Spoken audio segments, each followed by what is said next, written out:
We're going to start off by talking about our top 5 most ridiculous but amazing moments.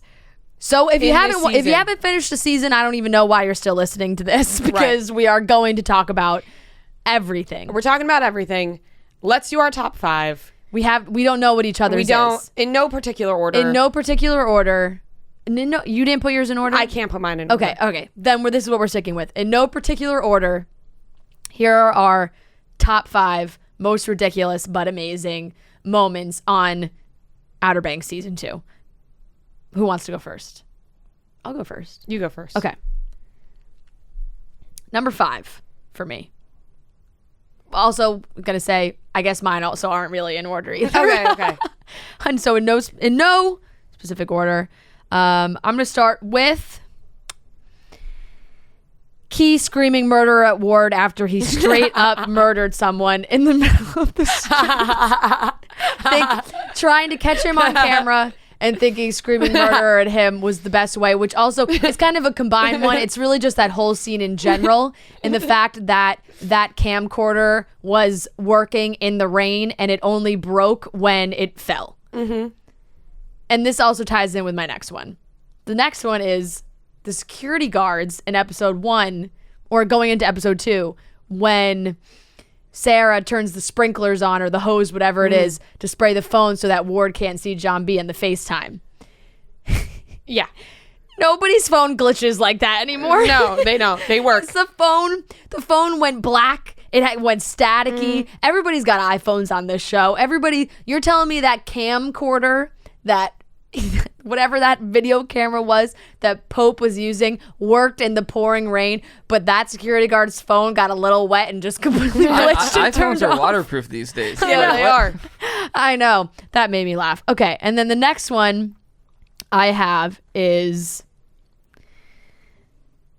the murder weapon being touched by 1 billion people and left in a storm drain for who knows how long. Yes. They were all touching it with their bare hands, killed multiple people with it. My favorite moment, because I watched this episode twice, is JJ picks up when Key takes the gun out of her pants when she gets out of the sewer. JJ puts the gun in a bandana, but then holds the gun in the part that the bandana isn't covering. So many mistakes. So many fingerprints. So when the FBI sent that for ballistics and they were like, we got him. It was like 1 billion people have touched that, and that gun was in the sewer for quite some time. Okay, the next one I have is there's so many that the next one I have is John B.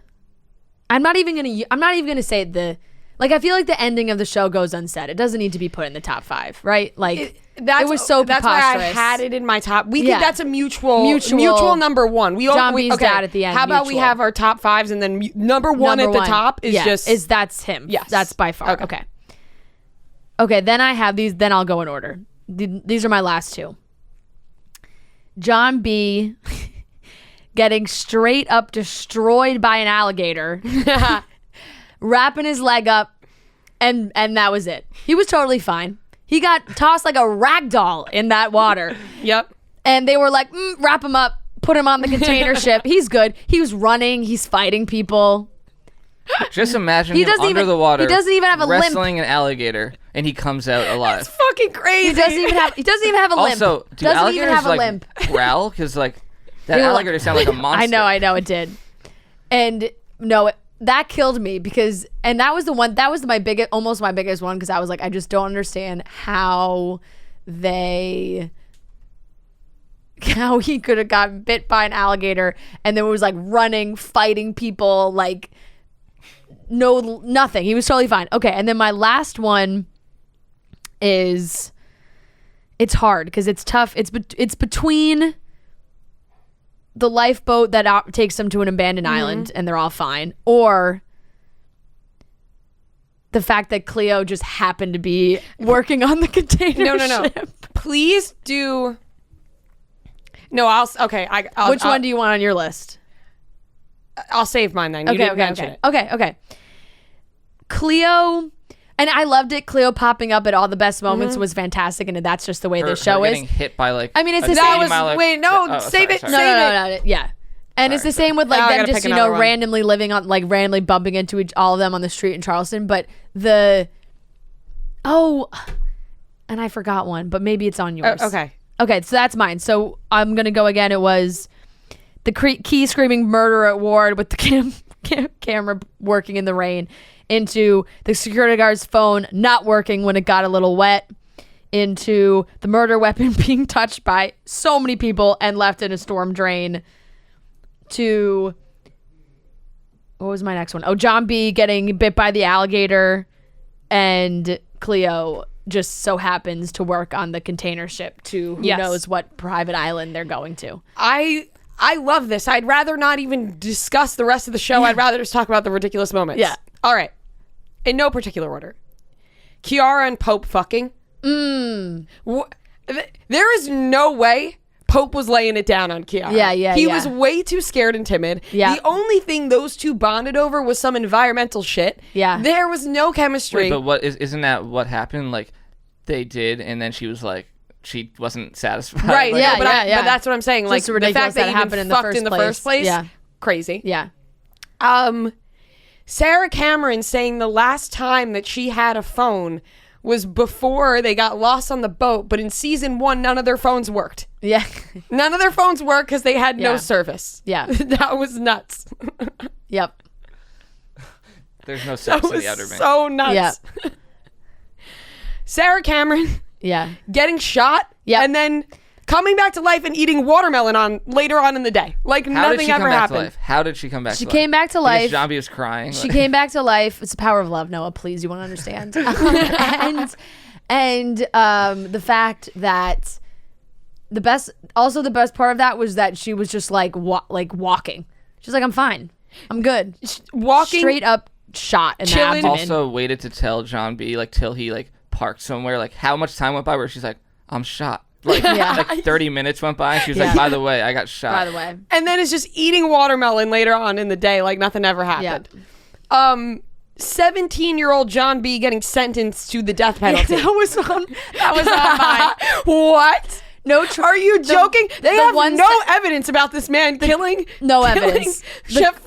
Sheriff Peterkin, and they're like, death sentence. The only clip, You're not the even only going clip to we jail. had of You're the trial was John B. You were sentenced to the death penalty. Not even you're going to prison for 50 years. You are going to die. I guess what they said was what They said the maximum they said sentence, the death maximum, penalty. So that would be like the worst case scenario. Yeah.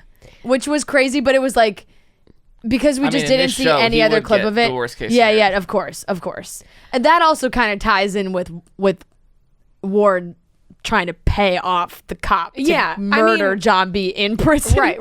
There's so many that go without saying, like John B's dad, Ward Cameron still being alive. Yeah. Like those are just obvious ones. This one, I kind of have a tie here. It's kind of the same thing you had. I'm a little stuck. Rafe trying to drown Sarah Cameron, and then Topper, who we haven't seen at all. It just so happens to be standing over the shoulder. How did he get there? I'm not gonna lie, I enjoyed Topper this season. I mean, it's funny, but what? like Topper's undying devotion to Sarah Cameron Yeah. is one of my favorite parts of this show. It's hilarious, but that's tied into Rafe suggesting they kill everybody. Right? Yeah. He's like, Let's just kill them all. I think we should kill them all. Which, by the way, I'm having a weird sexual attraction to Rafe. I'm having a strange sexual attraction to Rafe, and I know there's people out there that agree with Rafe me or because Drew Starkey. No. I mean Drew Starkey, yes. Yeah. Because there are great videos of Drew Starkey. Yeah, Love I think him. he is very handsome. He's hot. But in the show, I was like, I gotta keep this thought to myself, but like I kind of am like attracted to Rafe right now. A girl DMs me. I don't know if I'm gonna be able to find it, but I died laughing because we just had like a very quick exchange. Yeah. This girl just writes, ever oddly turned on by Rafe? I wrote, yep. And she just liked it. That was a very quick That was response. That's it. Ever oddly turned on by Rafe? Yes. Yeah. I am.